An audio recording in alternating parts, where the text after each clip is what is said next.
Radio Maria. Radio Maria. Dans quelques instants. Dans quelques instants, le journal. Le journal. Le journal de la province, Étienne Diba. Tout le plaisir est pour moi de vous savoir nombreux devant vos postes récepteurs pour le camp de cette édition provinciale d'information dont voici les sommaires. La visite du Saint-Père en RDC est désormais fixée du 31 décembre au 3 janvier 2023. L'annonce a été faite par le nonce apostolique. La même source indique que cette visite papale en RDC ne se limitera qu'à Kinshasa. Pour des raisons sécuritaires, le Saint-Père ne fera plus les déplacements de Goma. Nous l'apprenons de l'Annonciature. Parlant de la situation sécuritaire dans l'est de la RDC, la CINC organise une marche pacifique le dimanche 4 décembre. Non à la balkanisation du Congo est l'objectif de cette démarche des prélats catholiques sur toute l'étendue de la RDC. L'archidiocèse de Lubumbashi a à cet effet mis en place quelques dispositions que vous suivrez dans la seconde partie de ce journal. Ce sera avec la directrice de la commission diocésaine justice et paix. Et puis la bienheureuse Anne-Henri Tenengapeta Marie-Clémentine était à l'honneur ce jeudi 1er décembre en RDC. Son pays natal, à Kalemi comme à Lubumbashi, plusieurs mouvements placés sous son patronat ont intensifié des moments de neuvaine de prière en vue de sa canonisation. Mesdames, Mesdemoiselles et Messieurs, bienvenue à cette édition provinciale du journal sur Radio Maria.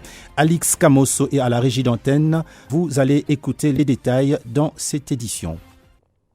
Et puis le pape François vient de confirmer sa visite apostolique en RDC. Celle-ci interviendra du 31 janvier au 3 février 2023. L'information a été rendue publique par le nonce apostolique, Monseigneur Ettore Balestrero, qui a réservé la primeur de l'information à la présidence de la RDC, en parlant du président Félix-Antoine Tshisekedi Tshilombo, au cours d'une audience qui lui a accordée le jeudi 1er décembre. Selon l'annonciature apostolique, l'étape de Goma serait annulée pour des raisons liées à la sécurité jugée précaire dans cette partie est de la République démocratique du Congo.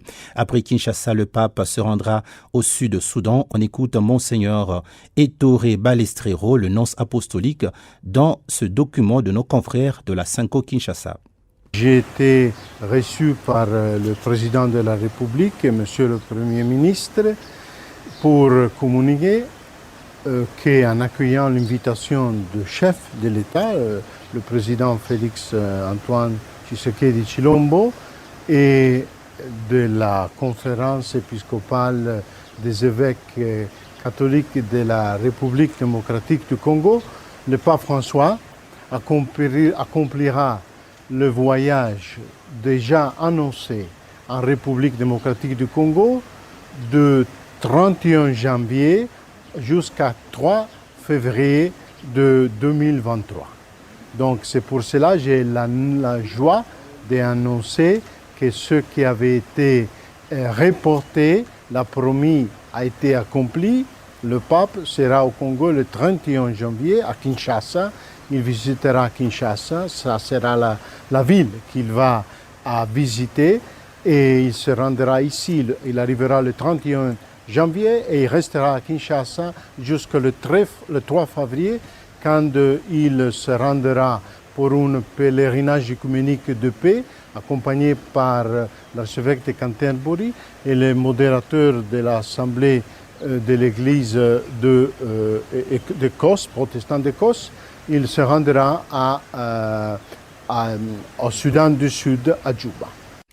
Notons que le nonce apostolique était dans sa suite accompagné de leurs excellences Messeigneurs Jean-Pierre Kouambamba, évêque de Kenge, de Monseigneur Carlos Ndaka, évêque auxiliaire et vicaire général de l'archidiocèse de Kinshasa. Pour sa part, le Premier ministre Jean-Michel Samalou Kondé a, au nom du président de la République, renchéri que cette visite est une invitation du président lui-même à sa sainteté le pape. Il promet par ailleurs que tout le pays fera des prières pour la santé du pape.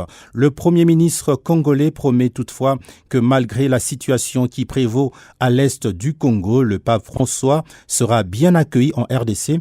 On l'écoute toujours au micro de nos confrères de la Cinco. Je voudrais ici dire au nom de son Excellence Monsieur le Président de la République, Félix Antoine Tshisekedi Tshilombo, que nous avons accueilli cette annonce qui vient de nous être confirmée et qui a déjà été faite au niveau du Vatican ce jour même à 12 heures, heure de Kinshasa, que le pape, effectivement, sa sainteté se rendra ici à Kinshasa dans la période qui a été mentionnée du 31 au 3. Je vais rappeler que c'est sur justement l'invitation de son Excellence Monsieur le Président de la République et l'épiscopat catholique congolais que cette invitation avait été lancée. Nous avions déjà été très ravis lorsque nous avions reçu une réponse positive de la visite de sa sainteté ici, qui devait s'effectuer au mois de juillet et qui malheureusement pour des raisons de santé n'avait pas pu se faire. Et donc nous sommes très heureux ce jour d'apprendre que finalement ça pourra s'effectuer dans cette période-là. Nous avions déjà à ce moment-là demandé à toute la population congolaise de préparer cet accueil de cette haute personnalité. Et donc là c'est juste une relance que nous allons faire. Nous étions restés en prière parce que c'est ça que nous avions annoncé lorsque nous avions eu le report de la visite. Nous avions dit que nous allions rester en prière pour la santé de sa sainteté le pape et nous assurer qu'il puisse finalement pouvoir venir et que nos portes étaient en tout cas grandes ouvertes pour l'accueillir. Et donc c'est le même message que nous lançons, tout en demeurant dans cette attitude pour l'accueillir, surtout dans ce moment particulier où la République démocratique du Congo traverse toutes ces situations sécuritaires. Ça sera une visite de très grand réconfort qui sera donnée ici en République démocratique du Congo. Et donc c'est une date attendue désormais où nous allons rester vraiment nous préparer pour cet accueil et où nous allons continuer bien sûr à payer pour la santé de sa sainteté le pape. Et donc au nom de son Excellence Monsieur le Président de la République, je voudrais remercier cette délégation qui a été dirigée par le nonce apostolique ici à Kinshasa pour cette belle annonce de la visite le 31 janvier 2023 de sa sainteté le pape. Et donc les autres dispositions bien sûr seront données par rapport au programme précis qui sera le sien ici pendant qu'il sera à Kinshasa. Nous le ferons avec bien sûr l'accompagnement de la presse que vous êtes. Comme ça, tout le peuple peut se préparer par rapport à toutes les cérémonies qui auront lieu ici. En tout cas, un très grand merci.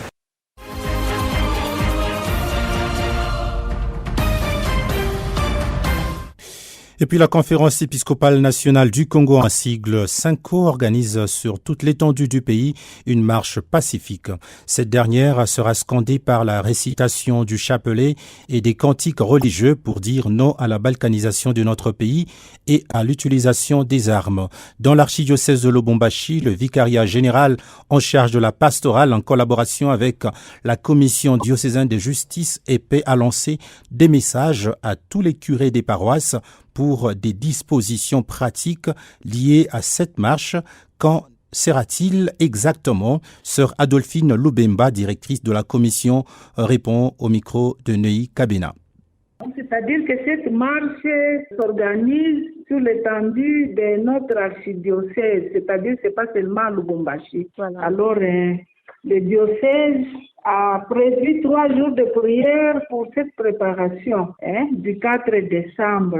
Il y aura une seule messe partout. Et la messe va commencer à 9h partout. Et à l'issue de la messe, on va marcher. Et cette marche s'organise au niveau des paroisses. Donc, c'est chaque curé de la paroisse qui va marcher avec ses chrétiens. Et au bout de la marche, ils vont faire la lecture des messages que nos évêques, nos évêques nous ont envoyés.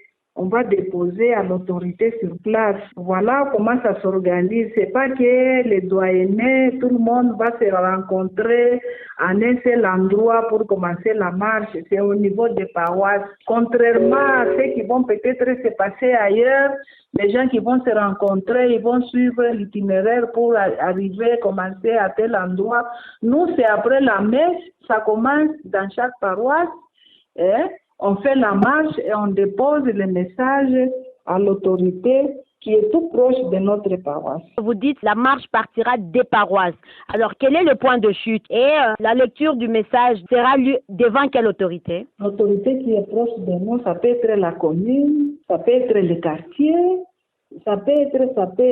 Donc, l'autorité qui est proche de la paroisse, c'est à celui-là qu'on va déposer les messages. C'est déjà organisé, on a déjà fait des prises de contact. Ma sœur, alors, on a parlé des banderoles, on a parlé des messages qui doivent être apolitiques nécessairement, parce que la marche est apolitique. Que viendront faire ces banderoles? Est-ce que vous ne craignez pas que la marche soit affiliée? Dans le message de Monseigneur Denis Moto, au 6e point, il est écrit ceci: aucun signe ou emblème de parti politique, entre parenthèses, drapeau, écharpe, etc., ne sera toléré tout au long de la marche. Mais sinon, il y aura un message qui peut être écrit sur le calicot ou sur autre chose qui témoigne de pourquoi nous faisons la marche. Pour la bonne disposition de toutes les paroisses, est-ce que vous pouvez nous lire les messages qui sont concernés pour être placés sur des banderoles? Bon, le message important, c'est non à la balkanisation de notre pays et la solution de nos problèmes en utilisant les armes. Ça, c'est le message le plus important. Ma sœur Adolphine, je vous remercie. Merci, Tantine. Rappelons que comme invitée du journal, la sœur Adolphine Lubemba était jointe au téléphone par notre consoeur Neuilly Kabenam. Et puis le 1er décembre reste une date inoubliable pour des mouvements de spiritualité Kizito-Anuarité dans les différents diocèses de la province ecclésiastique de Lubumbashi. Au diocèse de Kalemi-Kirungu par exemple, la branche féminine de ce mouvement de spiritualité, les Anuarités, ont précédé cette journée par une neuvaine de prière dédiée à ce modèle de pureté et de la famille. Marie-Clémentine Anuarité Nengapeta. Des activités similaires ont été vécues à Mufunga Sampoué. Nous sommes dans l'archidiocèse de Lubumbashi, à plus ou moins 370 km du centre-ville de Lubumbashi. Le cas d'une journée de prière a vécu de ce côté. Nous entendons ce message du diacre Alexandre qui s'est exprimé à notre micro. C'est une joie pour nous, surtout de la RDC, une fierté pour notre pays d'avoir une jeune fille qui a été béatifiée au rang des bienheureuses. Et nous espérons pourquoi pas un jour devenir une sainte, tout comme être aussi canonisée, puisque le témoignage de sa vie doit nous interpeller et nous inspirer aussi. Cette dame a accepté de mourir martyre, comme vous pouvez le remarquer lors de sa béatification en 1980. À Kinshasa, que le pape Saint Jean-Paul II l'a déclaré comme martyr de la pureté. Comme vous pouvez le remarquer, aujourd'hui, le monde en général et surtout notre société en particulier a besoin de gens qui cherchent à purifier leur cœur pour faire face aux antivaleurs qui rongent parfois le pays et l'empêchent de se développer. C'est ainsi que nous disons l'engagement sincère et vrai de la sœur Marie-Clémentine Anuarité doit nous révolutionner. Premièrement, nous devons avoir une révolution spirituelle et une révolution mentale. Une révolution spirituelle, c'est-à-dire s'engager de tout son cœur dans la recherche de la sanctification en vue de la vie éternelle, et une révolution aussi mentale, c'est-à-dire tel que nous sommes jeunes, par surcroît, nous devons savoir dire non à tout ce qui empêche le développement de notre pays, avec tout ce que le monde nous présente, des antivaleurs. Donc voilà, un message pour tous les jeunes. Et c'est par ici, mesdames et messieurs, que s'achève cette édition du journal provincial de l'ACPL. Mesdames et messieurs, aimables auditeurs, auditrices, je rappelle que Alix Camosso était du côté de la régie d'antenne. Étienne Diba, je tenais ce micro. Merci à vous et excellente soirée.